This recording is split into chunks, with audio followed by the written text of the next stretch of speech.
Hello students, मैं सुधा स्वागत करती हूँ आप सबका आपके अपने चैनल तैयारी ऑनलाइन में। आज हम डिस्कस करने जा रहे हैं वर्कशीट नंबर 19। वर्कशीट नंबर 19 सामाजिक विज्ञान भूगोल का वर्कशीट है और आज हम पढ़ेंगे पार्ट 5 उद्योग। और ये वर्कशीट है क्लास 8th का। वर्कशीट है 4 दिसंबर 2020 का। तो आज का हमारा टॉपिक है अध्याय 5 में लौह इस्पात उद्योग। आज हम लौह इस्पात उद्योग के बारे में पढ़ेंगे कि भारत में लौह इस्पात उद्योग कहाँ कहाँ हैं और भारत के साथ ही हम अन्य देशों के भी लौह इस्पात उद्योग के बारे में पढ़ेंगे। तो चलिए देखते हैं इसमें क्या दिया हुआ है। पहला है लौह इस्पात उद्योग। वह उद्योग है जिसके उत्पाद अन्य उद्योगों के लिए कच्चे माल के रूप में कार्य होते हैं। कच्चा माल कहने का अर्थ है बच्चों कच्चा माल। कच्चा माल किसे कहते हैं? तो कच्चा माल उन मूल द्रव्यों को कहते हैं जिनका उपयोग विविध शिल्पों में उत्पादन कार्य के लिए किया जाता है। अब यहाँ देखिए बच्चों, कच्चे माल यानी ऐसी वस्तु जिसका प्रयोग हम वस्तु बनाने में करते हैं। जैसे अगर मान लीजिए कि लोहे का कारखाना है, तो लोहे के कारखाने में हमें सबसे पहले क्या मिलता है? शुद्ध लोहा। हम शुद्ध लोहे से क्या करते हैं? भिन्न भिन्न प्रकार की वस्तुएं बनाते हैं। अब देखिए एक सिंपल सा उदाहरण देकर के आपको बताती हूँ। जैसे वस्त्र उद्योग। वस्त्र उद्योग में वस्त्र को बनाने के लिए किस चीज़ की आवश्यकता होती है? तो वस्त्र को बनाने के लिए हमें रुई की आवश्यकता होती है। तो रुई क्या हो गया? यहाँ पर रुई हो गया आपका कच्चा माल। अब हम कहेंगे चीनी मिल। चीनी मिल में क्या बनता है? चीनी मिल में बनता है चीनी। तो चीनी बनाने के लिए हमें कच्चा माल क्या चाहिए? चीनी बनाने के लिए हमें कच्चा माल गन्ना चाहिए। उसी तरह लौह इस्पात में लोहे से जो सामान बनते हैं उसके लिए कच्चा माल क्या चाहिए? हमें कच्चा लोहा चाहिए, जिससे हम क्या करते हैं? वस्तुएं बनाते हैं। तो ये सभी कहलाते हैं कच्चा माल। तो मुझे आशा है कि कच्चा माल आप लोग समझ गए होंगे। चलिए आगे बढ़ते हैं हम। इस उद्योग के लिए निवेश में लगाए जाने वाले श्रम, पूंजी, स्थान और अन्य अवसंरचना के साथ साथ लौह अयस्क, कोयला और चूना पत्थर कच्चे माल के रूप में सम्मिलित होते हैं। अब किसी भी उद्योग में अगर कोई भी वस्तु बनाई जाती है तो उसके लिए श्रम की आवश्यकता होती है, पूंजी की आवश्यकता होती है, स्थान की आवश्यकता होती है और साथ ही कच्चे माल की आवश्यकता होती है। इन सारी चीज़ों से ही क्या बनता है? एक मूल वस्तु तैयार की जाती है। लौह अयस्क से इस्पात निर्माण में कच्चे माल को चौका भट्टी में रखने से लेकर प्रगलित यानी गलाने तक परिशोधित प्रक्रिया से गुजरना होता है। तब जाकर उत्पाद के रूप में इस्पात प्राप्त होता है। तब जाकर के आपको क्या प्राप्त होता है? वह मूल वस्तु प्राप्त होता है जो आप लोहे से बनाना चाहते हैं, जो कि अन्य उद्योगों में कच्चे माल के रूप में प्रयोग किया जाता है। तो कच्चा लोहा जो है वह अन्य उद्योगों में कच्चे माल के रूप में प्रयोग होता है। यहाँ देखिए इस्पात के मिश्रण में एल्यूमीनियम, निकल, तांबा के तार बनाए जाते हैं। तो यहाँ देखिए बच्चों, इस्पात में और किस किस को मिलाया जाता है? एल्यूमीनियम को मिलाया जाता है, निकल मिलाया जाता है, तांबा मिलाया जाता है। ऐसे और भी बहुत से वस्तुएं हैं जिनके निर्माण में इस्पात या लोहे का प्रयोग होता है। जैसे पोत, रेलगाड़ी, ट्रक, सेफ्टी पिन, सुई, कृषि यंत्र और विशाल भवनों के निर्माण में इस्पात का प्रयोग होता है। इस्पात में क्या क्या मिला होता है बच्चों? इस्पात में मिला होता है एल्यूमीनियम, निकल, तांबा। अगला हमारा है देश में महत्वपूर्ण इस्पात उत्पादन केंद्रों में कौन कौन से हैं? भिलाई, दुर्गापुर, वर्णपुर, जमशेदपुर, राउरकेला, बोकारो आदि सम्मिलित हैं और यह मुख्यतः 4 राज्यों पश्चिम बंगाल, झारखंड, उड़ीसा और छत्तीसगढ़ में फैले हुए हैं। अब यहाँ देखिए बच्चों, भिलाई, भिलाई कहाँ है? तो भिलाई है छत्तीसगढ़ में। तो भिलाई इस्पात कारखाना छत्तीसगढ़ में है। मैं इसको अलग अलग कलर से करती जा रही हूँ ताकि आपको याद रहे। दूसरा है हमारा दुर्गापुर इस्पात कारखाना। दुर्गापुर इस्पात कारखाना कहाँ है? यह है पश्चिम बंगाल में, यह आपको याद रहे।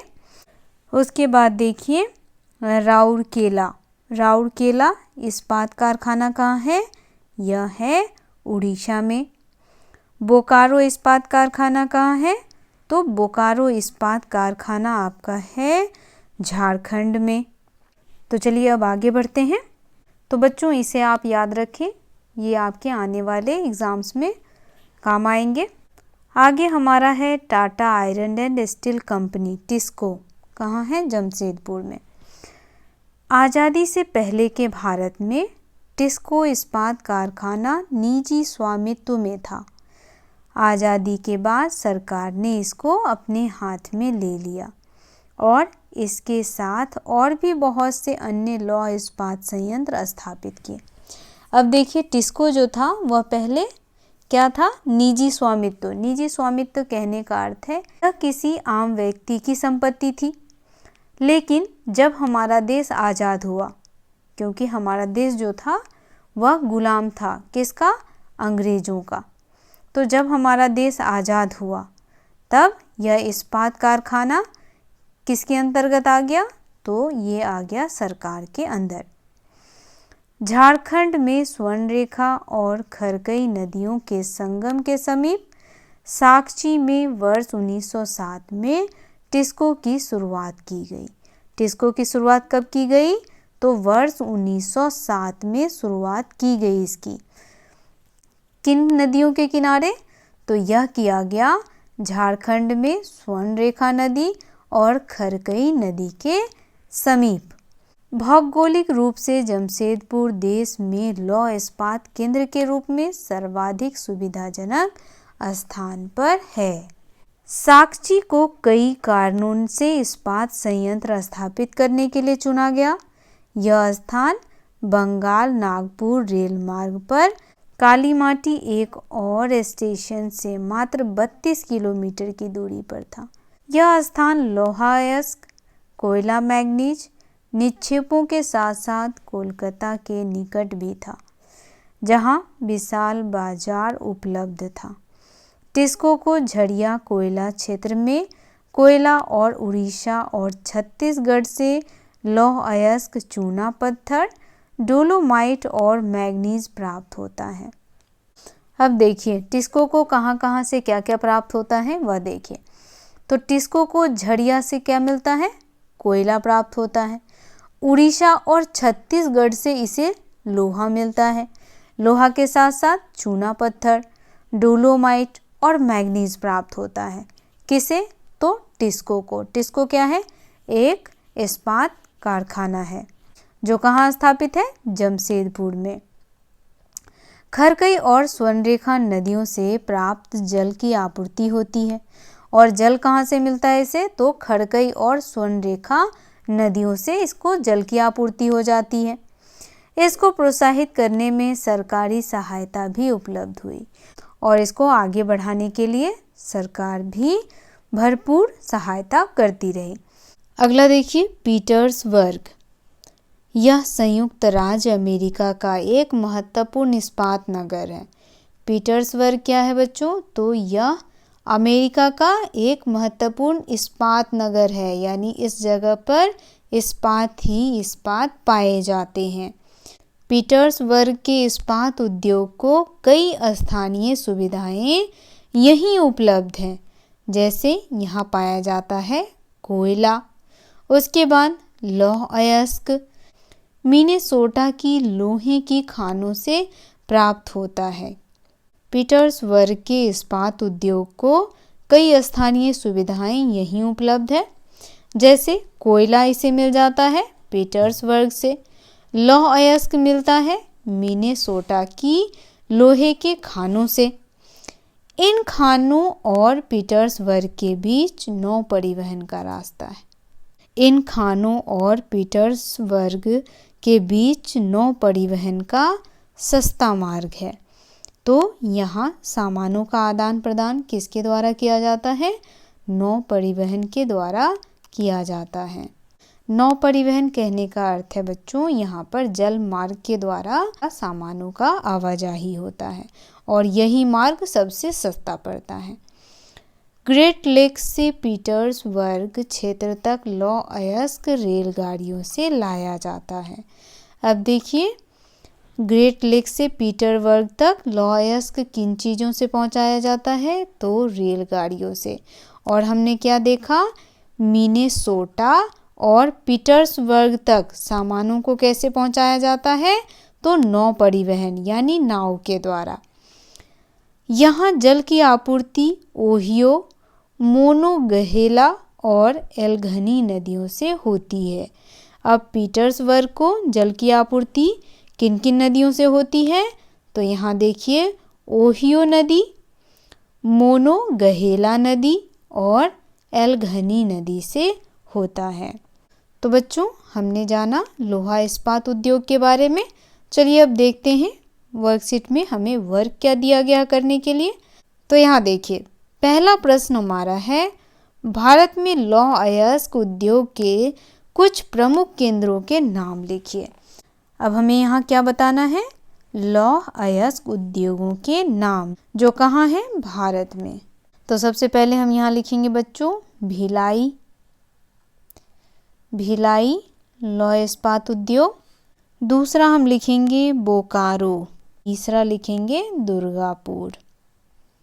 ठीक है बच्चों, ये हो गया हमारा 3 लौह इस्पात उद्योग केंद्र। दूसरा प्रश्न हमारा है, Tata iron and steel company TISCO कहाँ स्थित है और क्यों? तो यह कहाँ स्थित है बच्चों?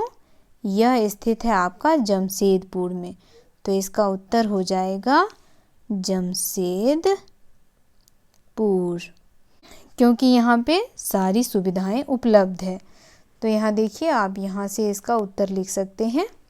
इसका उत्तर हो जाएगा क्योंकि भौगोलिक रूप से जमशेदपुर देश में लौह इस्पात केंद्र के रूप में सर्वाधिक सुविधाजनक स्थान पर है। तो ये हो जाएगा प्रश्न संख्या 2 का उत्तर। तीसरा प्रश्न हमारा है, पीटर्सबर्ग में इस्पात उद्योग क्यों विकसित हुआ? बच्चों, पीटर्सबर्ग में उद्योग क्यों विकसित हुआ? क्योंकि उसे इस्पात नगर कहा जाता है। तो इसका उत्तर आप लिख सकते हैं क्योंकि यह संयुक्त राज्य अमेरिका का एक महत्वपूर्ण इस्पात नगर है, इसीलिए यहाँ पर इस्पात उद्योग विकसित हुआ। तो ये हो जाएगा आपका प्रश्न संख्या 3 का उत्तर।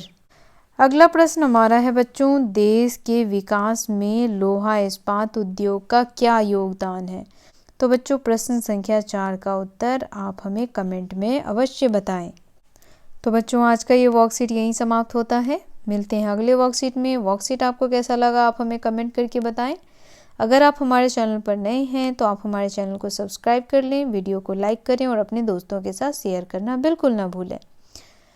तो मिलते हैं अगले वर्कशीट में। आप सबका धन्यवाद।